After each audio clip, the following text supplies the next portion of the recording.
Oga Obinna and Smile Prince are cloud chasing, and I'm going to argue with fact, and I'm going to give you the evidence. And I'm really disappointed in you, Oga Obinna. But before that, now I want you guys to angalia hii video ambayo Queen Keke amepost akiwa ndani ya Range Rover ya Oga Obinna. Lakini hii kioo ya Range Rover imeuza Queen Keke. Sababu gani? Tunaona ni nani anarekodi hiyo video. Who is Smile Prince?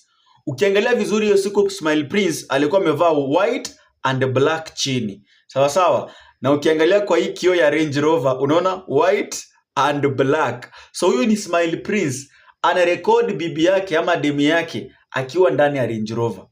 My question is, what is the purpose of cloud chasing? Because nowadays Oga Obinna unatu disappoint. Mimi niko na 3 podcast ambao ninazisikiza. Ya kwanza ilikuwa na Oga Obinna, ya pili Dr. Kingori, ya tatu Dr. Ofweneke. Right now Oga Obinna nakupatia number 3. Kingori number 1, Ofweneke number 2. Because wewe unatuletea ma TikTokers hawatusaidi. Yani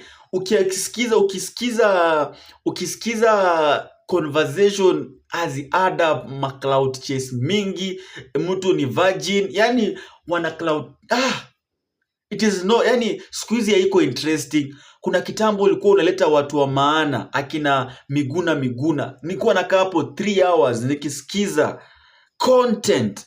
Nowadays kuna kitu, me I am your real fan Oga Obinna, hata but you are unatufail. Nowadays your podcast unatufail. Ile ya Prince Chala ilikuwa ni cloud. Hii nayo pia ni cloud. Sisi kama mafans za Oga Obinna we are disappointed.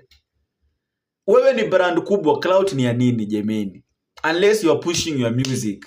But music hawezi push music na kitu kama hii ya kina Smile Prince. Tupatie something. Interviews za siku hizi bure kabisa. Hata sizisikizangi. Naendanga tu pale naziangalia, hakuna. Smile Prince, Queen Prince Chala, huyu mwingine wa kufukuza watu. Nimemaliza. Hiyo ndio evidence. And we are disappointed. Hata live yako ikianza Oga Obinna unataka kama 20 minutes. Munez, uko sawa? Umeka kamera, umeka nini? Anza kama Dr. Kingori. Ladies and gentlemen, welcome my guest. Haraka tumalize. Be professional. Unaona venye tonga nani huyu Ofweneke and direct to the point, message iko mimi nimemaliza.